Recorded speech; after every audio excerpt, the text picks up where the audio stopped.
la condena de la historia, que significaría fundamentalmente condenar a la Argentina otra vez más al endeudamiento, al default, al no pagar. Vamos a pagar, vamos a hacer honor a esas deudas que otros contrajeron, esos mismos que hoy no quieren que paguemos y recurren a jueces que parece que estuvieran alquilados.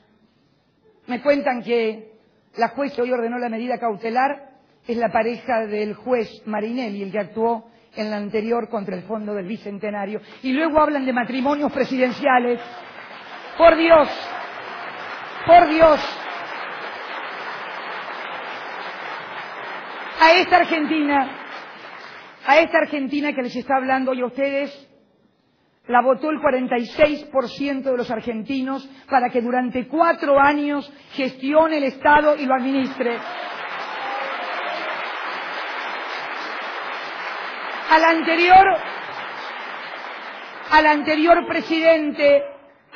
presidente lo habían votado menos, pero lo había votado el 22% para que lo hiciera durante los 4 años y medio que lo hizo. Son los que tienen el poder ejecutivo votado por el pueblo, los que tienen la responsabilidad de administrar las finanzas del Estado, los recursos del Estado. Para eso también tenemos una ley de presupuesto que ha autorizado endeudamiento, que reconoce que hay una brecha de financiamiento para el Estado Nacional de 55.000 millones de pesos. Estamos haciendo las cosas en el marco de la Constitución y de las leyes, absolutamente. Y inclusive en el decreto del Fondo del Endeudamiento se ha dado lugar a los cuestionamientos que había en cuanto a que no se sabía lo que iba a pagar, a que era algo abierto y se podía seguir sacando en el 2011 o 2012, o que no había control parlamentario. Pero además, si no están de acuerdo, ¿por qué no presentan un proyecto de ley? ¿Por qué no dicen cómo van a pagar la deuda? Que expliquen a los argentinos, tienen la obligación de hacerlo como legisladores del país, cómo van a pagar la deuda externa con los recursos que hoy están en el presupuesto. Esto es fundamental saberlo, argentinos, porque yo creo que estamos ante intentos de destitución evidente por parte de algunos sectores nacionales. ¿Cómo puede verse si no la disposición en menos de media hora, sin derecho a ser escuchada por parte de una académica del valor de la licenciada Mercedes Marcó del Pont, una economista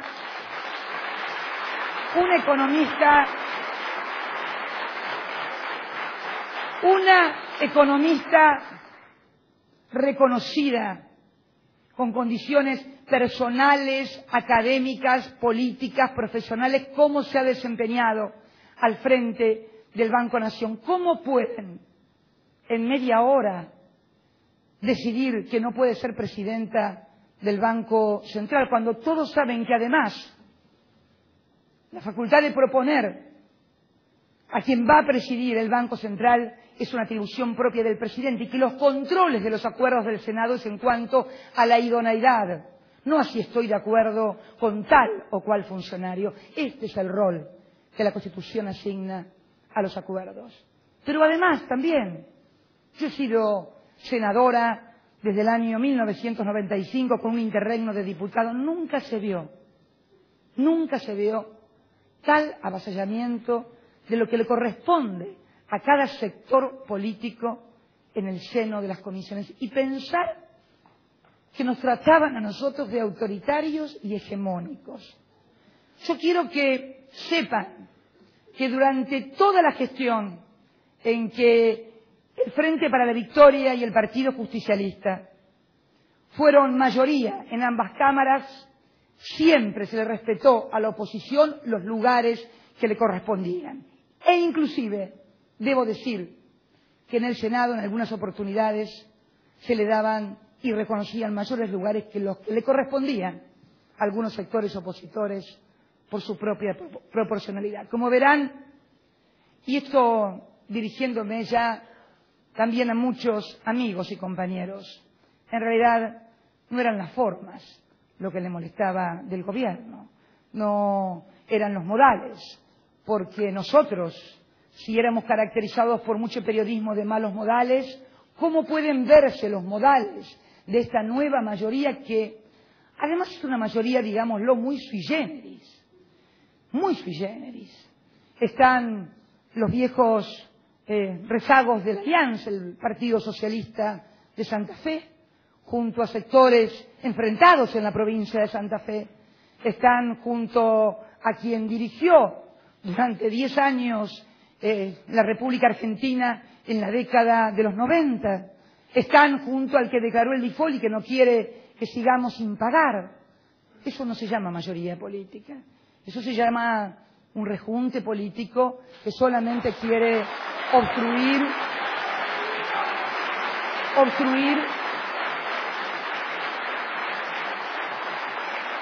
y que no funcionen las instituciones. Miren que yo he sido minoría, y minoría en serio, minoría de una, nada más. Minoría, más minoría, imposible.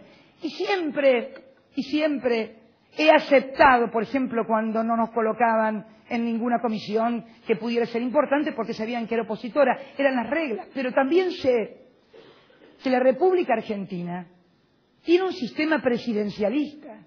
No hay cogobierno con la oposición, no es un gobierno parlamentario. Puede estarse de acuerdo o no con este sistema de gobierno que hemos copiado exactamente de la Constitución de los Estados Unidos. Pero si no se está de acuerdo, lo que hay que hacer no es violarlo, sino cambiar la Constitución y poner un gobierno parlamentario, por ejemplo.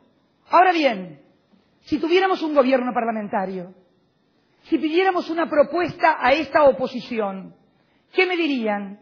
Unos, que no pague la deuda y que investigue. Otros, que la pague con un plan de ajuste. Y entonces, ¿qué país tendríamos? Yo quiero realmente hablar con mucha crudeza, pero con mucha serenidad. A todos. Por favor, a bajar el nivel de irracionalidad. Las instituciones no pueden tomar actos de venganza.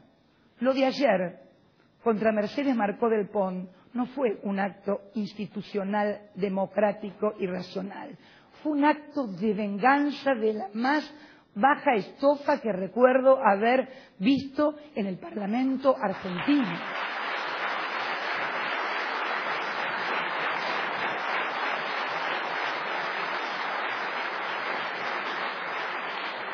Mercedes Marcó del Pont cumplió con el decreto de necesidad y urgencia porque sabe lo que dice la Constitución, pero además fue acompañada por el directorio. Tampoco fue una decisión unipersonal, lo hizo en el marco de la Carta Orgánica.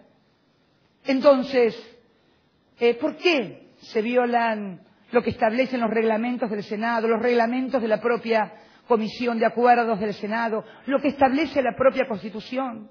Los decretos de necesidad y urgencia, que reitero, nunca fueron un invento de esta presidenta, están allí en la Constitución, al igual que el sistema de gobierno presidencialista.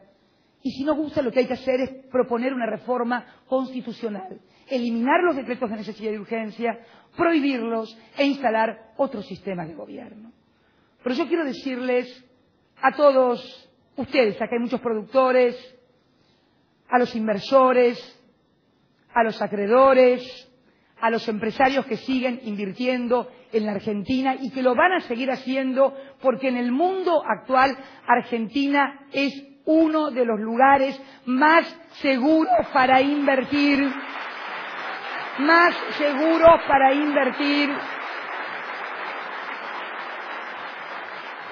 porque hemos acumulado reservas, porque hemos descendido como nunca el nivel de nuestra deuda externa a niveles que nunca tuvimos durante décadas, porque producimos lo que el mundo necesita, que son alimentos, porque nuestra sociedad tiene un bajísimo nivel de endeudamiento, porque el sistema bancario también está muy solvente y muy líquido, porque todos los números macroeconómicos de la economía son buenos, porque cada vez que tomamos una decisión, como fue la del Fondo del Bicentenario, la bolsa subió, los bonos subieron, porque cuando volví